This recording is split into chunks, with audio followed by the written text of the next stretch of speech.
que está ahorita nuevamente con nosotros, así que le damos la más cordial bienvenida, doctora Violeta Vázquez Rojas. Muy buenos días, bienvenida. Buenos días, Ernesto y Alberto, qué gusto verlos y que aprovecho la oportunidad para felicitarlos ahora sí en persona por su reciente aniversario, que sean muchos más. Muchas gracias, doctora, bienvenida, gracias. Usted es parte de esta felicitación también de este equipo. Muchas gracias. Gracias, Violeta. Violeta, pues nada más sacas un tuit ahí desmintiendo algo y se te van encima. Y ahora es a propósito de una nota, adivine usted dónde, en el Universal. Y por ahí la tenemos, mi querido Leonardo, esta nota del Universal que se publicó ayer, antier, y pues la doctora Violeta Vázquez Rojas, pues hace un desmentido de esta nota a propósito del CONACYT. A propósito del CONACYT, pues hay una nota, hay otra que es la portada de la nota, si es tan amable de ponerla, por favor, Leonardo. Y pues cuando sale esta nota, pues hay una serie de artículos de tweets que empiezan a publicar, pues algunos actores sociales o políticos o académicos, particularmente la academia, que está como muy activa en términos políticos, particularmente en redes sociales. No sé si tenemos un problema de imagen, Leonardo, creo que estamos en negros. ¿Me puedes orientar un poquito, por favor? ¿Qué sucede? Bueno. Pues no, según yo veo la transmisión en YouTube, ¿estás tú a cuadro? Ah, ok. No, entonces es que estoy viendo el monitor y creo que ahí algo sucedía. Bueno, Violeta, pues, ¿qué sucedió? ¿Qué sucedió con este artículo y que tiene que ver con el reglamento del CONACYT? Así que el reglamento, lo que dice en su texto, ¿es polémico, no es polémico, es justo, es injusto? Pues son de las cosas que hay que analizar, hay que ver. Así que si fueras tan amable de contextualizarle un poco a la audiencia, pues qué sucedió, que ayer se te fueron encima durísimo, ahí en redes sociales. ¿Qué pasó, Violeta? Mira, yo creo que aquí hay dos temas, ¿no? Relacionados, pero no son el mismo. El primero es específicamente el reglamento de becas del CONACYT, que en este momento está bajo revisión, por una modificación muy importante que hubo, que es la desaparición del sistema del programa de posgrados de calidad. De eso nadie ha hablado, ¿no? La intención es que ahora los solicitantes de las becas de posgrado las obtengan directamente del CONACYT sin el requerimiento de pertenecer a un programa de posgrado de calidad. Entonces, este es uno de los temas, la modificación del reglamento de becas de CONACYT. Y por otro lado está un tema que yo considero pues es un poco más estructural, que es como la ética del debate público, ¿no? O sea, cómo estamos llevando nuestro debate público, con qué lineamientos y cómo estamos, digamos, en este caso me parece que es especialmente grave que la propia comunidad académica está dando pues ejemplos muy lamentables de denostaciones, de insultos y de llevar el debate público a lo más bajo cuando algo no les parece bien.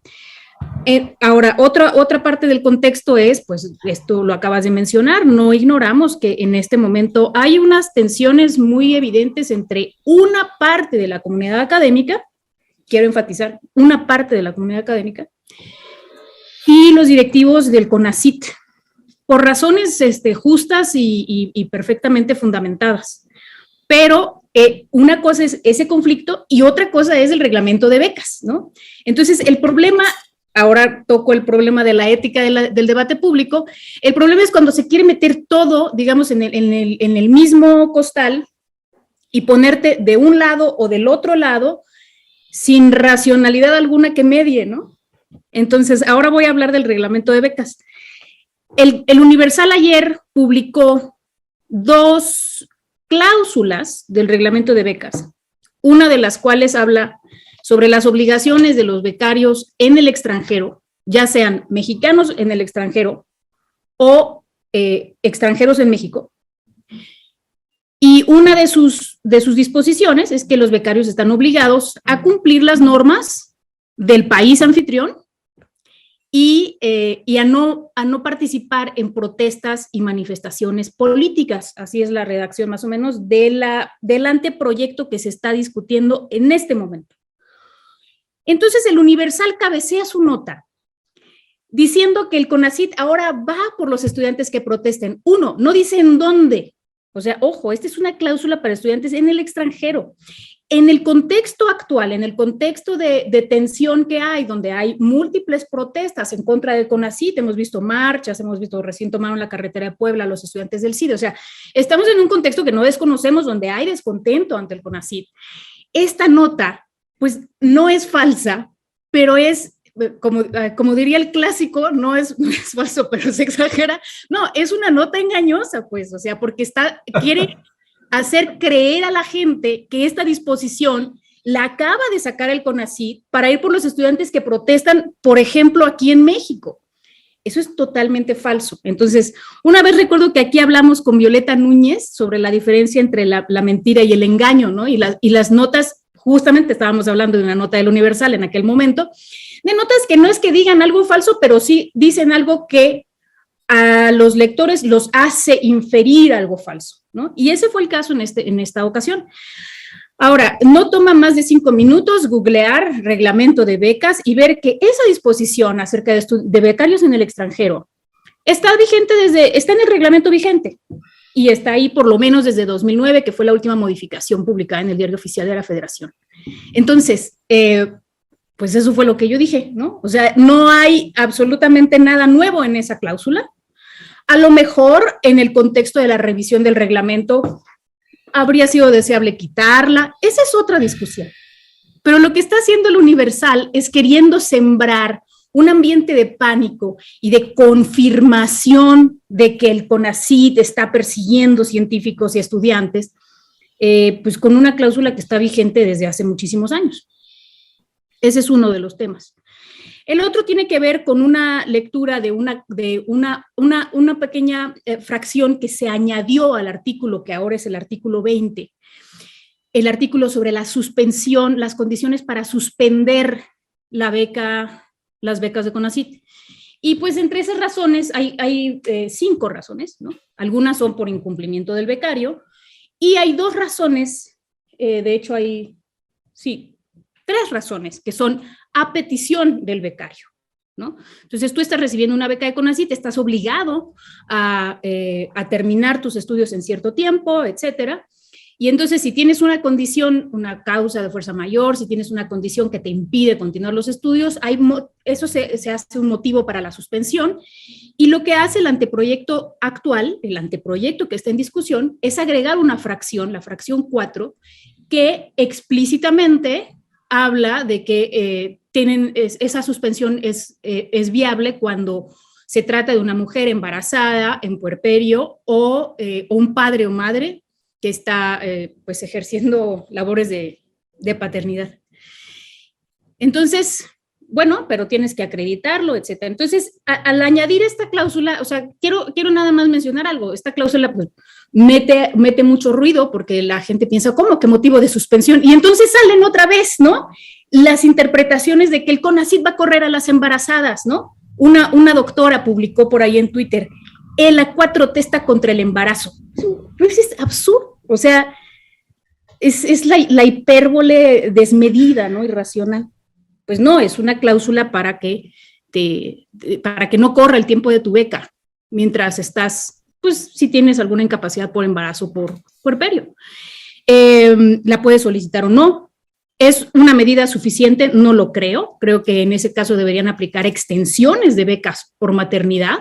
Es lo mínimo que podemos exigirle al CONACYT, pero no es una cláusula donde te corren del sistema de becas porque te embarazas. O sea, creo que ese es parte del segundo tema, ¿no? O sea, una cosa es el reglamento de becas, otra cosa es lo que la gente está haciendo con estas notas. Esta es a la que te refieres, ¿verdad? Sí, esa es a la que me refiero. Ah. Es una persona que, bueno, se dedica, bueno, yo sigo su cuenta con mucha atención porque sé que de ahí vienen muchas fake news, ¿no? No, de hecho ahorita cuando estaba viendo esta y que estaba revisando, pues ella también tiene un golpeteo constante también contra el doctor Gatell, ¿no? Sí, exacto, es también como es de este tipo de cuentas como muy virulentas, ¿no? Pues bueno, ese es el contexto y más o menos el centro de la discusión, ¿no? O sea, tanto, por un lado, el reglamento de becas de CONACYT, que no se está discutiendo propiamente, hay otras cosas que discutir del reglamento de CONACYT. Por ejemplo, hay unas becas nuevas una nueva figura de becas que se llaman becas de inclusión, que no estaban en el reglamento vigente. Nadie está hablando de las becas de inclusión, ¿no? Que son becas que son prioritarias para estudiantes de pueblos indígenas, por ejemplo. En fin, pero pues todo eso se va en el ruido de estas discusiones engañosas, ¿no? Y de pues ahora sí que atacar al mensajero y entonces pues de inhibir el debate pues con agresiones, ¿no? Es que aquí lo que, parte de lo que yo vi en el debate que tuvo, uno de los debates, entendería, doctora, en esa red social de Twitter, apuntaba un poco a esto que ha planteado ahora mismo en este momento, que es esa, no sé cómo llamarle, esa tendencia de una parte de los académicos del país a reaccionar de una forma pues muy poco, o más bien muy lejana a la racionalidad científica humanista de análisis, de metodología, que se supone son parte de la formación de un académico de esos niveles, y básicamente reaccionan con el estómago. A veces reaccionan muchísimo con eso tan profundo que viene de su propio clasismo y su formación personal, y lo vimos en algunos casos, ¿no? Como decían, ahora sí, como dice mi papá, lo estudiado no te quita lo mala persona, lo mala leche, en fin. En este caso yo quisiera plantear un poco justo lo que usted señalaba, doctora, que sí, hay que revisar este reglamento de becas. Hay que verlo con cuidado. El gobierno federal ayer mismo dijo que está en revisión este reglamento y que están abiertos en el CONACYT para recibir todas las propuestas para que se cambie lo que sea necesario. Pero yo voy un poco más allá, a esta intención de construir una narrativa de un personaje, de un gobierno, como para tratar de crear la idea o fijarla, no solamente en México, en los incautos, sino que fuera del país, de un presidente autoritario, de un gobierno de ese talante que viola garantías, un gobierno que es incapaz de soportar la crítica, que reprime a los movimientos estudiantiles. No es gratuita esa idea de comparar o de pretender hacer ver al movimiento del CIDE, de unos cuantos miembros de esa comunidad estudiantil, con lo que ocurrió en el 68. ¿Y cuál es el punto, doctora? Y lo quiero pedir su reflexión. Porque se tira la piedra, se desmiente lo que ocurrió, se hace la aclaración de la calumnia, lo que se haya planteado, pero quienes la propalan se mantienen en su mismo discurso como si no hubiera habido una aclaración. Simplemente lo ignoran y mantienen la narrativa de construir esa imagen, aún a pesar de que sea falsa y de que sepan que es falsa. El Universal no publica nada de lo que dijo el gobierno ayer por la tarde. Había tiempo para meterlo en su edición, por ejemplo. Y así con la gente que estuvo exagerando diciendo que el movimiento del CIDE es igual al de 68, no hubo ni un solo desmentido, López Dóriga, en fin. Lo que usted vea, hay ese intento, doctora, de tratar de construir en la narrativa, en la idea, pues, una imagen distinta de un país que obviamente no es real. Doctora, ¿usted cómo lo ve? Bueno, me parece que es muy evidente que esa narrativa existe y se defiende en muchos de los bastiones pues, académicos de los más presentes en algunos medios, ¿no? La narrativa tiene ese tinte, como dices, de hacer creer que este es un gobierno autoritario, que es anticientífico, que es pedestre, improvisado, o sea, es una narrativa, ya lleva varios años, ¿no? Y tiene sus tintes de clasismo, de racismo, ¿no? Eso es por un lado. Y claro, en ese contexto, pues cualquier cosa abona, ¿no? Una nota del Universal diciendo que van a detener estudiantes que protesten sin decir dónde, en qué cláusula, desde cuándo, etcétera, ¿no? Que por cierto es una cláusula que yo sepa nunca se ha aplicado. Pues pues les sirve a ellos para reforzar esa narrativa. Por otro lado, pero digamos, eso es normal, ¿no? O sea, la disputa por las narrativas es, digamos, pan diario de la política. Lo que es aquí llamativo es lo que estás mencionando, Alberto, que esta narrativa está liderada por las personas que se supone que están, que son los más racionales de una sociedad, ¿no? Que son los que están a cargo del conocimiento científico, los que confirman, los que cualquier cosa, o sea, uno como investigador sabe que no puedes afirmar algo sin corroborarlo con los hechos, o sea, ese es parte del método, ¿no? Bueno, pues ese método no se aplica a su conducta pública, como analistas políticos, que todos lo somos. Y hay otra cosa que también me llama mucho la atención de este tipo de agentes, que es, ¿por qué siendo académicos y en la medida en que son figuras públicas, pues intelectuales, no pueden aceptar que la inteligencia humana es compleja? Que podemos tener una opinión de Elena Álvarez Builla respecto a su comportamiento en el tema del CIDE, podemos tener una opinión en ese aspecto y decir, bueno, creo que lo está llevando mal. Y al mismo tiempo, reconocer que la modificación al reglamento de becas, pues, es necesaria, ¿no? Que hay modificaciones en la política de ciencia en este país, algunas de las cuales están bien llevadas y algunas de las cuales son criticables. Y por otro lado, también reconocer que como nunca antes, o sea, esto yo nunca había visto, están abiertas al debate público, ¿no? O sea, esta invitación de la que estás hablando de añadan ustedes modificaciones al reglamento, te registras en una liga y te llega tu acreditación para que vayas y comentes el reglamento. Entonces, este tipo de cosas que si antes bien se hacían, no eran tan conocidas y tan públicas, no se reconocen y entonces mejor el debate toma esos derroteros, ¿no? de la violencia tuitera, porque pues hay foros muy poco regulados, ¿no? Y por poco regulados quiero decir poco autorregulados. Hoy estaba pensando, por ejemplo, que qué diferente es discutir en Twitter, donde todo mundo llega y te dice, ¿no? A discutir en un foro como el chat de este noticiero, ¿no? Donde, que se autorregula, que la misma gente, pues si ve que alguien es muy molesto, lo saca, ¿no?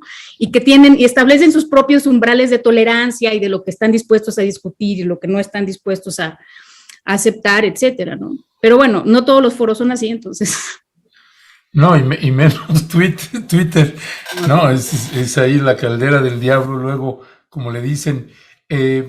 Doctora Violeta Vázquez Rojas, en una ya reflexión final, ¿qué es lo que está en disputa? ¿Está en disputa el modelo económico, el modelo del presidente Andrés Manuel López Obrador? ¿Están las corrientes López Obradoristas que no aceptan un solo error del presidente o un solo abuso de autoridad del presidente, y están los que todo lo que haga el presidente es abuso y está mal y va en detrimento de la nación, etcétera, etcétera?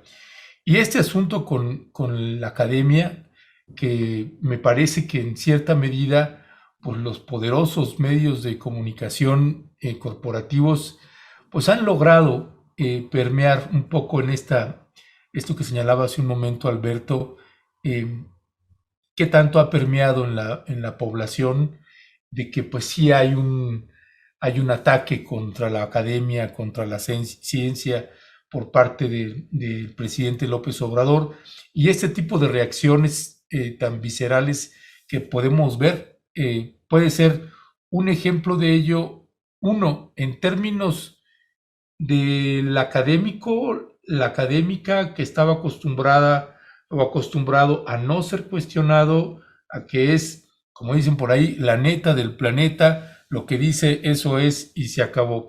De pronto se ven inmiscuidos, Violeta, en el ámbito político, y acá también se juega rudo, pues, ¿no? Y agárrate, porque acá pues tienes que también aprender a aguantar y a debatir sin esos insultos, sin estas estridencias. Es un debate que estamos teniendo más en términos políticos que científicos y académicos aquí. Son dos modelos en disputa, lo que a simple vista es o podría ser. ¿Cuál es tu mirada ahí, Violeta, sobre esto? Sí, yo creo que está en disputa, es una pregunta muy buena porque yo creo que eso es lo que siempre hay que preguntarnos detrás de un debate público, ¿no? Yo creo que está en disputa, por un lado, un proyecto político, que es el proyecto de la llamada Cuarta Transformación versus lo que sea que se le oponga, ¿no? Que no hay un proyecto opuesto, pero bueno, hay por lo menos la voluntad de tirarlo. Está en disputa la hegemonía de ese proyecto, está en disputa, como dirían los que saben, el sentido común, está en disputa la racionalidad, quién tiene la razón de su lado, ¿sí? Una manera de tirar este proyecto, es decir, es un proyecto irracional, es un proyecto de fanáticos, es un proyecto de pedestres, de improvisados, esa es una manera de tirar el proyecto discursivamente. Entonces, eso está en disputa, ¿no? ¿Quiénes tienen la razón y sobre todo quiénes tienen la ética del debate para, pues, poner las cosas en la mesa y hacer las discusiones, como dice, sin estridencias, o sea, con reglas éticas de debate público? No estoy diciendo que con reglas jurídicas, pero creo que eso es lo que está en disputa, y está en disputa, por supuesto, porque estos son importantísimos en este tipo de narrativas, el papel de los intelectuales.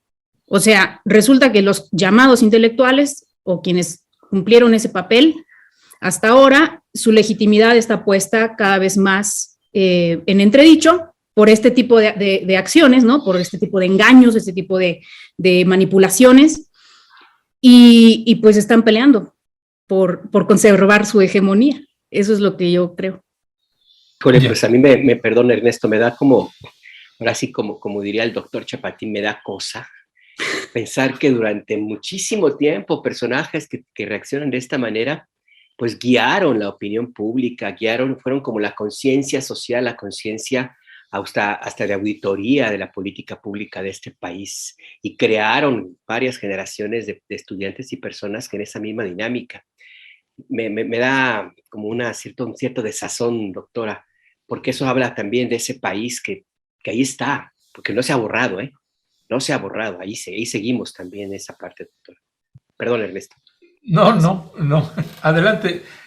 Violeta, pues te invitamos una reflexión final ahorita también a propósito de lo que señalaba Alberto Nájar y de lo que te acaba también de plantear. Bueno, pues yo nada más haría una invitación a que todos reflexionemos qué es lo que estamos poniendo por delante en el debate público, ¿no? O sea, digamos, con qué ética nos vamos a conducir en ese debate, y yo creo que hay que, como diría el presidente, súbelo de nivel, ¿no? Que lo entiendan todos, ¿no? Que lo entiendan todos, porque ese es el derecho que estamos también peleando. Y segundo, pues que no descalifiques la racionalidad del adversario, porque descalificar al adversario como alguien racional te descalifica a ti mismo. O sea, en el momento en que dices, eres un fanático, bueno, entonces, ¿por qué estás peleando conmigo, no? O sea, digamos, la argumentación procede con un principio que le llaman de caridad, ¿no? De siempre tener la mejor interpretación para el adversario. Eso fortalece tu argumento, y creo que hay que pensar sobre eso también. Como alguien me decía, lo que te choca, te checa. Exacto. Sí, yo me recuerdo, ya para despedir, Violeta, me recuerdo cuando tuve la oportunidad de estudiar la maestría en psicología Gestalt, y nos decía un profesor, es que los intelectuales, los científicos, no en todos los casos, pero sí en la mayoría de los casos, el desarrollo intelectual es muy maduro, pero el emocional es muy infantil. Y entonces, cuando entran en crisis, no pueden controlarse. Y no aplica para todas ni para todos, aplica para el que aplica, ¿no? Pero es algo que he estado recordando de estas clases que teníamos ahí, y ahí nada más lo dejo, porque a lo mejor eso explica algunas reacciones de varios y varias. Mi querida doctora Violeta Vázquez Rojas, muchas gracias. Siempre un gusto, un placer tenerte aquí con nosotros. No, al contrario, muchas gracias a ustedes por el espacio, que siempre están aquí abiertos a los desmentidos y a las clarificaciones. Muchas gracias a los dos y felicidades de nuevo. Y gracias a su audiencia. Gracias, doctora. Muchas gracias. Un abrazo. Gracias.